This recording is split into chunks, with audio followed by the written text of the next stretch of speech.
I'm coming in loud and clear. Might hear me on the radio. Breaker, breaker, 19. Anybody got their ears on? Hey guys, it's Eric, owner of Farpoint Farms here in the mountains of North Carolina, and tonight we'll be taking a look at this. This is a new shortwave radio, and it looked pretty awesome, so I decided to pick it up. Let's check this thing out. And well, first we got here just some basic directions. You can get an idea here if I put that up there. Hopefully you can read that. FM band, 64 megahertz to 84 megahertz, and 84 megahertz to 108 megahertz. Then we have AM, and this does have lower and upper sideband, and that is from 1.8 megahertz all the way to 30 megahertz, which means this is pretty much a general coverage receiver. We also have long wave and medium wave. We have 150 to 510 kilohertz and 520 to 17. That would be the regular AM terrestrial band. Awesome. Check it out. And she's cool. The ATS-25. Let's go ahead and check this thing out. This is going to be cool. It looks like we got ourselves a USB cord for charging. This is battery operated. Hopefully it has enough of a charge because we're going to hook it up and play with it here. So we do have a USB-C, it looks like. And looks like it comes with a little antenna on the back. And also looks like it comes with a little thing because it's touchscreen. So, and that's it. So here's our main unit here. I'm looking forward to playing with this one. So a nice little speaker on the bottom. Oh, on the top it looks like. On the back, the ATS-25 FM, RDS, stereo, AM, long wave, midwave, shortwave, SSB, digital signal processing receiver. There's the charge, and also you can update the software. So apparently they're going to come out with software updates. Power on and off. There's a headphone jack where you could probably plug an external speaker in there. And there's our FM and AM / shortwave antenna jack, which is a BNC connector. And on the front, we got this really large, see that right there. And it looks like just pretty much a tuning dial. The rest of it is going to be touchscreen. All right, give me a second. I'll hook this up. We'll turn it on, and we will check it out. That hooked up to a long wire antenna outside. But I've been playing with this for a little while now, and I like it. I had the ATS-20. This is the kind of the next evolution of it. The ATS-20 had a small digital readout. This one has a larger touchscreen. You can see me playing with a little pencil right there. That is what operates and controls most of it. We do have one giant knob here. That knob is the tuning knob, but it's also the volume knob. It also does some other functions as well. On the back, we have two switches. On this side, we have, and I'll show you here the picture of it, the on-off switch, AM/FM switch. We have a spot to put a speaker or your earphones into, and then we have a USB-C charging cable. And let's go ahead and turn it on. And you'll see it boots up relatively quickly. Takes just a second or two. And there we go. And you can see it is a nice full color display that comes up here with a bunch of buttons. And we're going to go through all those buttons here, but I just wanted you to see. And the 40 meter band's active tonight.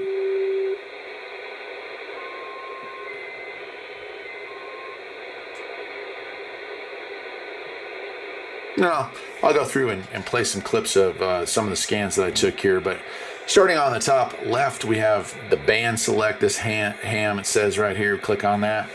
And we have beacon mode, 630, 160, 80, 60, 40, 30, 20, 17, 15, 12, and 10.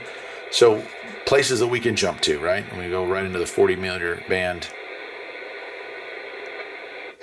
And here we are. The touchscreen, I'm coming at it from a side, so it's not as sensitive, but I have found when I poke it straight on, it seems to work just fine. So if you see me tapping it a few times, it's because I'm trying not to block the screen. BFO allows us to make our adjustments there.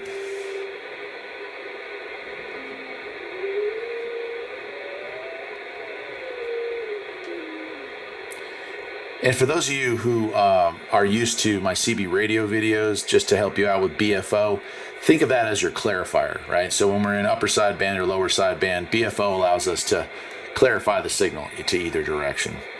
Volume straightforward. You press it once, and now our tuning dial gives us our volume up and down. We'll press it again, and we're back in there. Broad is the same thing. We're going into it, but now it adds CB mode, shortwave mode, midwave, which is the AM terrestrial broadcast band. We have long wave, which is mostly used for like airlines.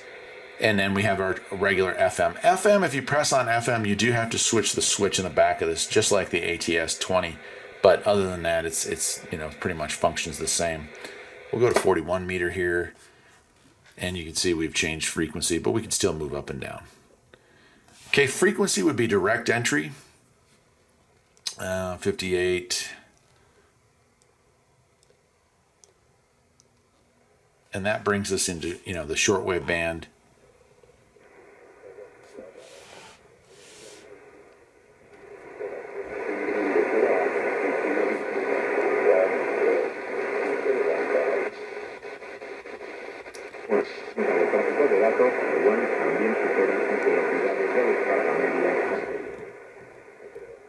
Okay, frequency, so that's our direct one. Bandwidth, okay, if I want to change the bandwidth in filtering, right, I can go all the way from 6 wide to 1 wide. I'm going to leave it at 2 for this.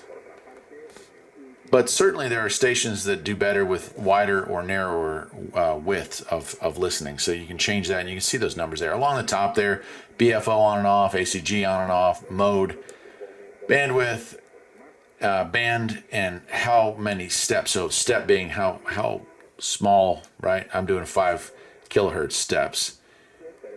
That usually catches pretty much everything. Then we get in here, we got our mute button. Again, I'm pressing this, but if I were going straight on, it would work a lot better. Mutes it. If we go, we have AGC, automatic gain control. Presets, yeah, this thing has the ability to add presets in it. I won't mess with that right now, but it's gone to one right now, but we'll go ahead and go back into, let's try 90 meters there. All right, and then we have our step mode, so we can change how big the step is. Like I said, I'm at 5, and we're gonna leave it at 5. One thing I have noticed from playing with this is it changes per band, so you might have it set to 10 on one, 5 on another, so on and so forth. Mode is where you get into lower sideband, upper sideband, AM, and CW. Then they do work well. I'm gonna leave it at AM for that. I've been able to hear on pretty much every frequency that has a transmitting signal in each one of those modes, so I can speak to the fact that it works pretty darn well. It does. And lastly here, we press next, and that brings us to a whole nother screen. And we have our seek up and down. That's our scan button. I'll get into that. We have RF attenuator. So if you're living in an area with like a really strong AM station, you can change the attenuation here and try to drown that signal out. In my case, that's not necessary, so we'll go ahead and turn that off. These two seem to do the same thing. It's display and status give me an idea. Oh, I'm sorry, display changes the brightness of the display. I'll leave that at 50%. Status is showing us the software type. This is from 11/24 of 21, so I'm making this video in March, or actually I guess it's still February. Maybe I wish it was March with all the snow. But it shows us the information on the chip, what it can do, and so on and so forth. You press on that, go back. Then we have our actual chip, and it gives us firmware information. There are updates available. You hook up the USB-C to this thing, it charges. You hook the USB-C up to a computer, it can charge, but you can also download new firmware. And so they're constantly making improvements to this thing, and I believe there's aftermarket firmware for these as well that lets it do some pretty interesting stuff. I'm kind of a purist. I'm not going to go messing around with the system.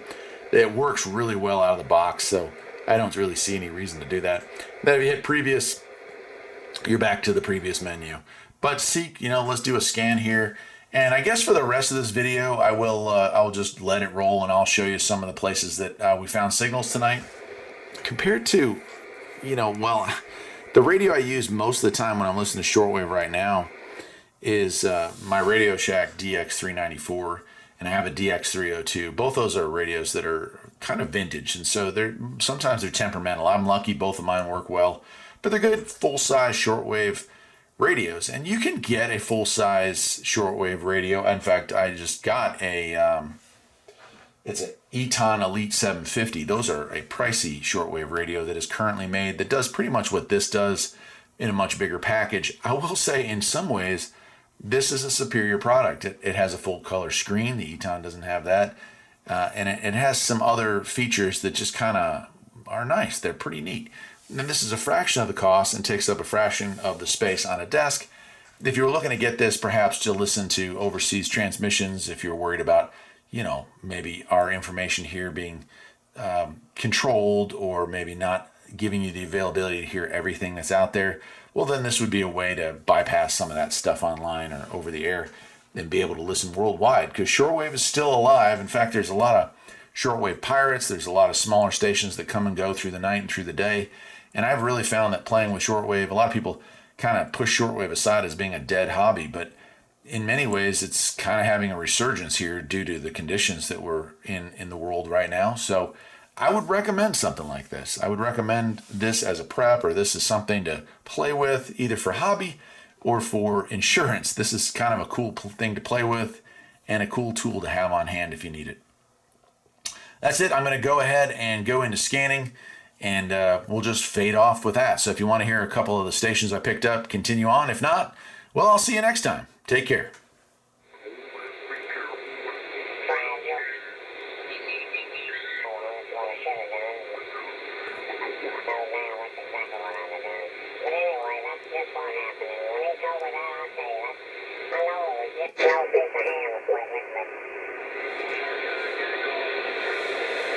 Well, I got somebody covering me up down here on the side, so I'm just going to go back to the net and say... So, as you can see, I mean, this is like 2 seconds into playing with this thing. I'm already picking up lots of activity on the 40 meter band. And in the system, it just works. It actually works really, really well. Let me go ahead and mute that. So that's 7.180. So that was Eastern Slovakia 101. Or from Martin for the time being, we decided, okay, this disconnected maybe won't have a special music or cultural segment, but we try to go through the regions also with music and the regions that...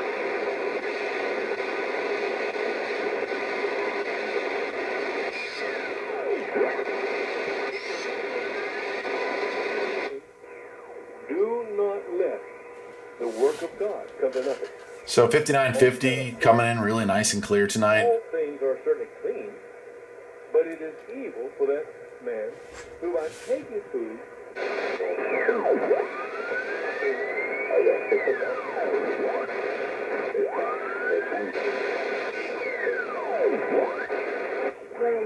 disciplinadora. En el año 2008,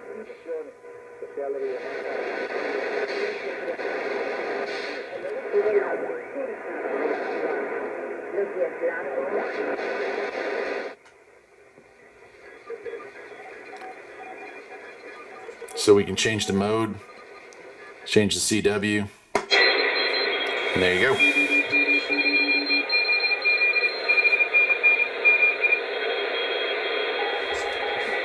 Cool. Change my mode back to AM and continue our search. I mean, you can see how easy this thing is to play with.